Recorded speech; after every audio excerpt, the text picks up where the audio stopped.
शुरुआती गैस के बादल और कॉस्मिक डस्ट की ग्रेविटी से बने पहले सितारे।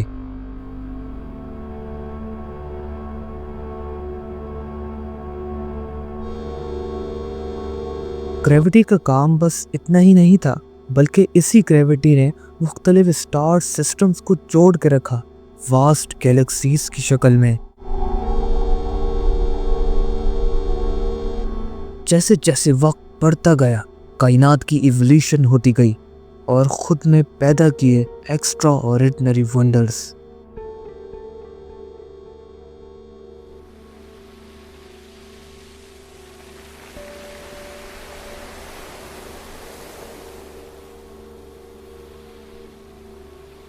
कुछ गैलेक्सीज ग्रेविटी की वजह से इतनी करीब आ गईं कि वो एक दूसरे में मर्ज हो गईं।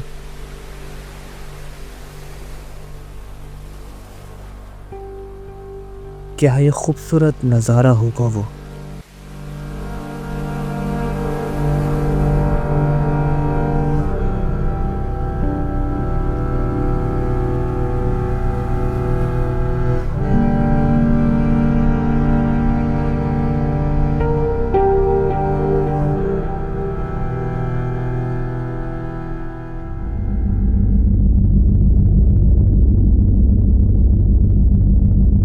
ग्रेविटी हमारी यूनिवर्स में जोड़ने का काम करता है, लेकिन कभी कभार ग्रेविटी डिस्ट्रॉयर बन जाता है।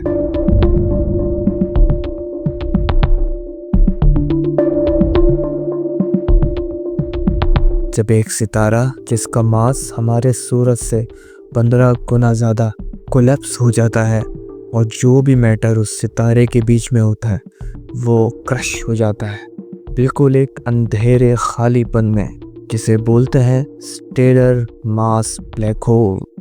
रोशनी भी इन ब्लैक होल से बच नहीं सकती, इसलिए हमें आज तक नहीं पता चल पाया कि इन ब्लैक होल्स के अंदर आखिर है क्या।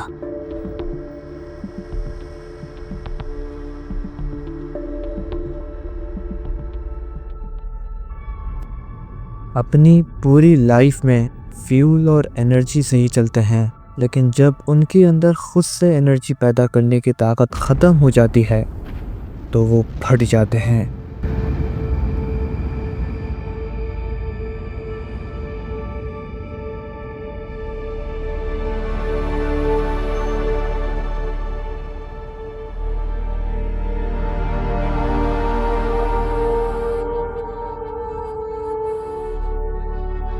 और बनाते हैं एक सुपरनोवा। यहाँ पर नए सितारे पैदा होते हैं जो बनते हैं मरे हुए सितारों की बाकियात से, और यूनिवर्स के इसी पैदाइश और मौत के प्रोसेस से हम लोग उभरे।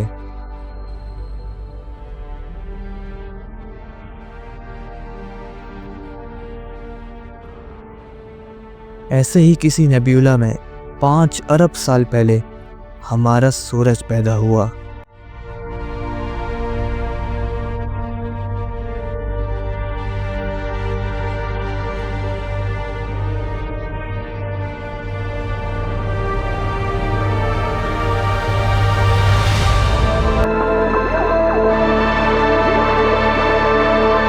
सूरज के गिर्द प्लैनेट्स का नेटवर्क बनना शुरू हुआ और उन्हीं में से एक थी हमारी ज़मीन।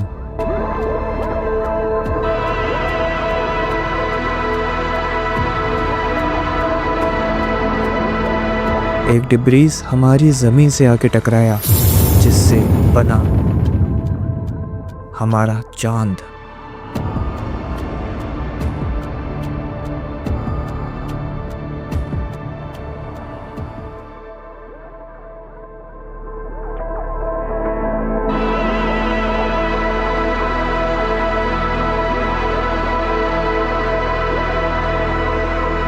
शुरुआती अर्थ में हर तरफ लावे फूट रहे थे। जो भी ज़मीन का टुकड़ा था वो वोल्केनो से ढका हुआ था।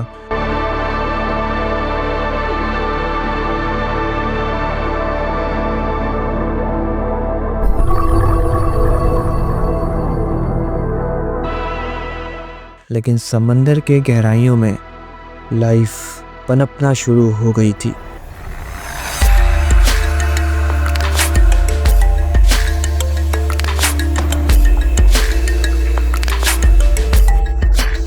वैसे तो आज तक किसी को मालूम नहीं कि पहले सेल्स वजूद में कैसे आए, लेकिन थ्योरी के मुताबिक केमिकल्स जो अंडर वाटर वोल्केनिक वेंट से निकल रहे थे सॉलिडिफाइड हुए और उन्होंने ऐसी कंडीशंस बनाई जिससे पहले सेल्स वजूद में आए।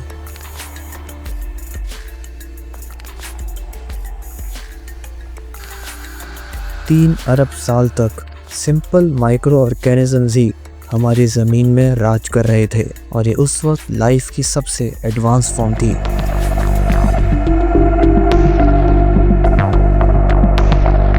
साइनोबैक्टीरियाज और दूसरे ऑक्सीजन को खारिज करने वाले माइक्रो ऑर्गेनिजम्स बढ़ने लगे, जिसकी वजह से हमारी ज़मीन के एटमॉस्फेयर में ऑक्सीजन का लेवल भी बढ़ने लगा।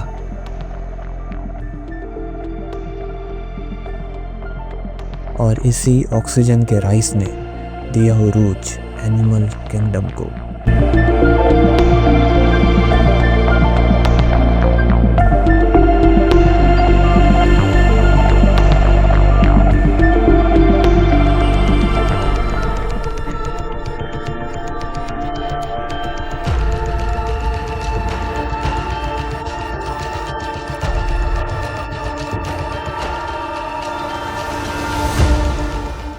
माइक्रो ऑर्गेनिजम्स रिस्पायरेशन के लिए ऑक्सीजन का इस्तेमाल करने लग गए, जिससे डेवलपमेंट हुई मज़ीद कॉम्प्लेक्स लाइफ की।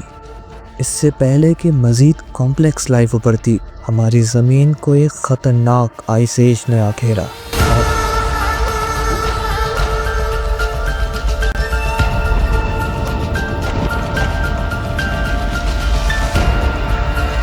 उसके बाद अचानक से एडवांस लाइफ पैदा हुई।